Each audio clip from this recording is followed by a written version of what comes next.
Hi, I'm Atul and I'm in London right now. Hi, I'm Paul and I'm in Burnley, Lancashire right now. Okay, so today we're going to have a look at an equilibrium constant question that will involve the use of a quadratic equation.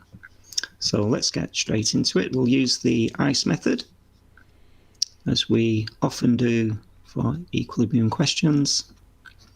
So initially the moles we've got are 5 moles of carbon dioxide, 1 mole of hydrogen, and nothing of the carbon monoxide and water at the start.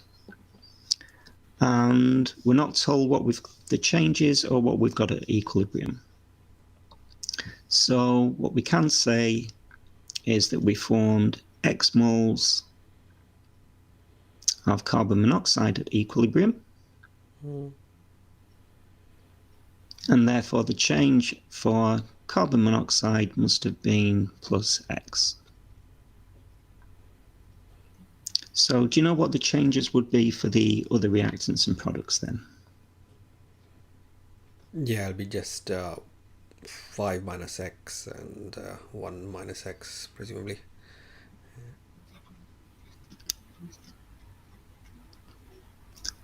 And for the water? That's the same, isn't it? So plus x. That's it. Because it's all a 1 to 1 to 1 to 1 ratio, so all the change in moles is the same. So at equilibrium, we'll have 5 minus x carbon dioxide, 1 minus x of hydrogen, and x. So what would be the total number of moles we've got there at equilibrium? Again, you just add them up, so that's 5 minus x plus 1 minus x plus x plus x. It gets rid of all the x's, and you're left with 5 plus 1 is 6. So that's our total moles.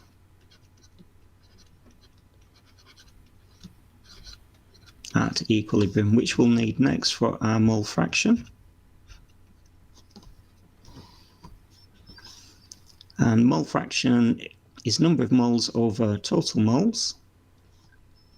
So this would be 5 minus x over 6, 1 minus x over 6, x over 6, and x over 6. Our pressure is, total pressure is P. So our partial pressures for each of these are just these moles fractions times P.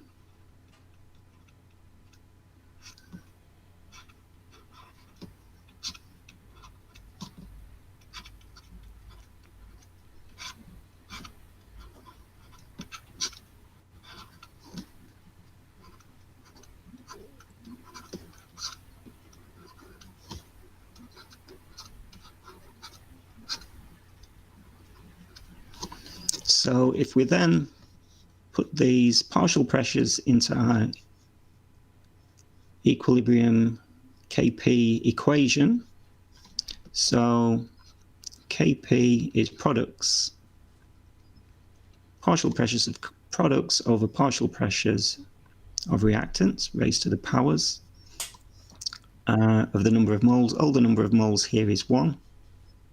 So these partial pressures just go in.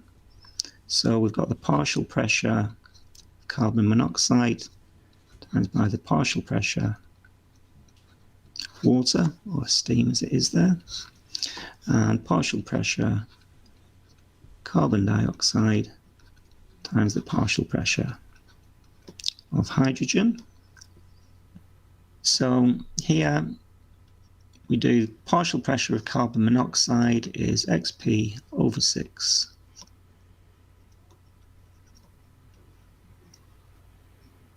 And it's the same for the partial pressure of water, so that's xp over 6 squared. And on the bottom, we've got the partial pressure of carbon dioxide, which is 5 minus x times P over 6, and then times by partial pressure of hydrogen, which is 1 minus x times P over 6. And all that is equal to Kp, which is 0.72. So do you notice anything that could cancel in our equation here? Yeah. Well, on the numerator there's a p square, and on the denominator there's a p times p, so there'll be a p square in the numerator and a p square in the denominator, which will take out the p's on both numerator and denominator.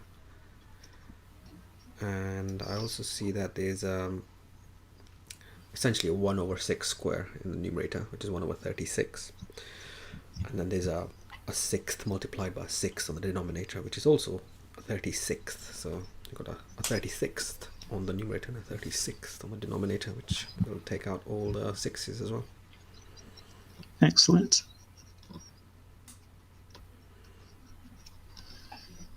So then we can times both sides by the bottom of the fraction here, 5 minus x, 1 minus x, so we end up with 0.72, 5 minus x, 1 minus x equals x squared. So is there anything you can see that we could do here? Yeah, you can, I mean, it's a quadratic basically in x squares, so it's a matter of just multiplying it out and simplifying it. You can multiply out the 5 minus x and 1 minus x, I suppose, first thing. So it'll be 0.72 bracket,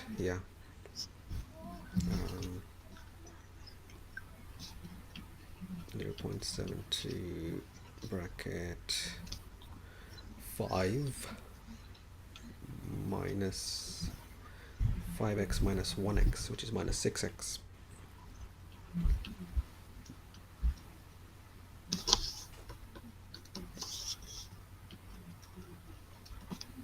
Plus x square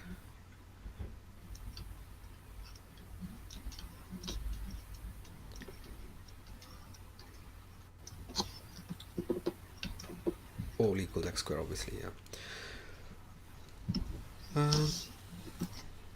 Just multiply that out, tell you what that is. 0.72 times 5, 3.6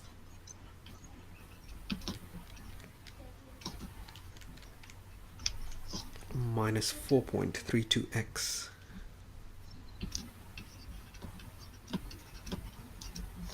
plus 0.72 x square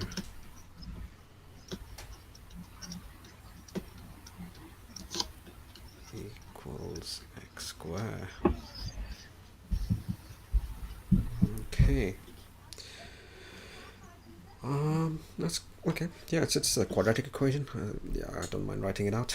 I'll just point the cursor there. So essentially, x squared minus 0.72. So let me just do that on my calculator to be on the safe side.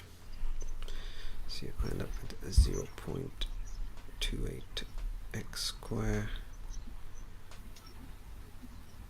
plus 4.32x minus 3.6 equals 0.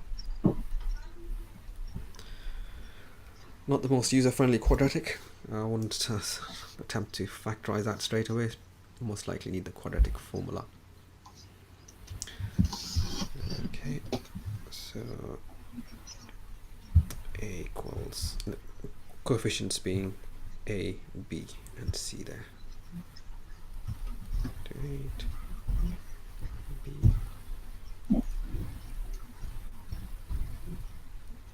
negative 3.6. The quadratic formula being x equals minus b plus or minus the square root of the discriminant b squared minus 4ac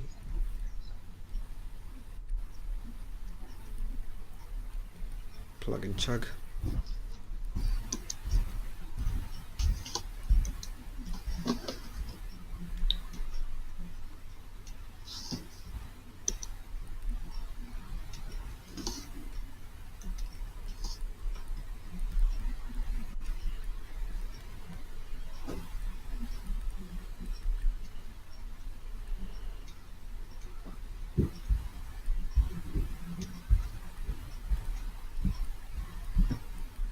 Okay, fairly big expression. Gonna use my class whiz for that. Although you can also solve quadratic equations on that directly.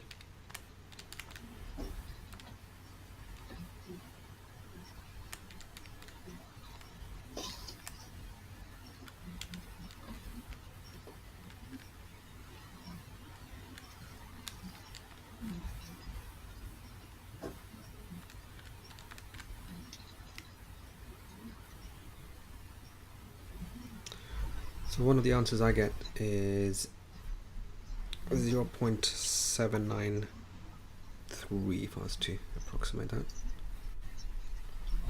I'll check for the other one.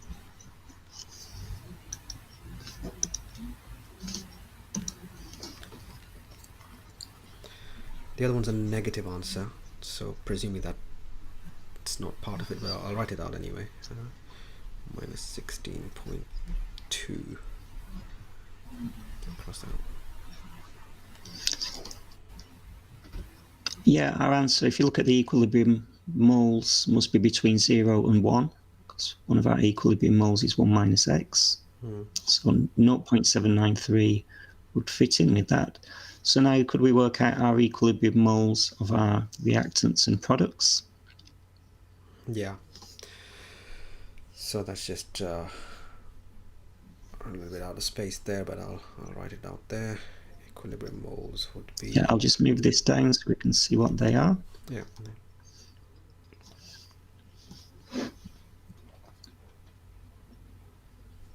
So our equilibrium, we know x now is 0.793. Yep.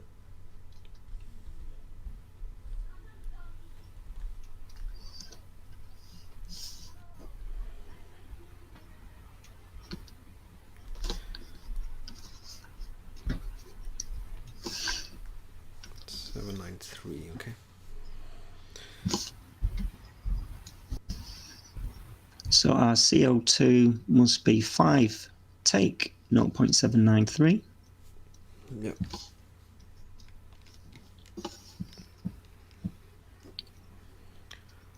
At 4.207. And our hydrogen must be 1 take 0.793, which must be 0.207. Yep. And our CO is just X, which is 0.793. And our water or steam is the same, 0.793. So we've managed to find the equilibrium moles of all our reactants and products from using the quadratic equation. Great. Which was the thing that we set out to do, and that's where we are. Exactly. That's the question. Calculate the number of moles of each species at equilibrium using a quadratic equation. Yeah. That's great. So one of the things my students would ask, I suppose, is there's quite a lot of working out. So they might just ask, how many marks would something like that be worth in an exam, for example. That's one common thing they would ask me. Yes. I expect you could expect this to be a 5 or 6 mark question. Yeah. And it's good that they say that you need to use a quadratic equation.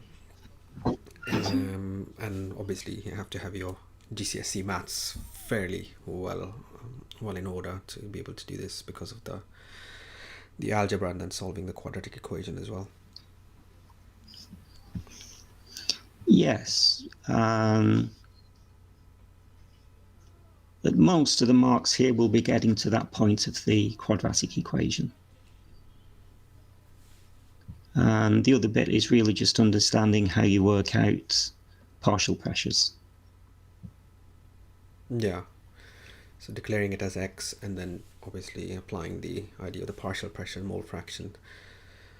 And even if the quadratic doesn't work out or they're not able to find a solution, they've probably got most of the marks for applying the Exactly. chemistry. Yeah. Exactly.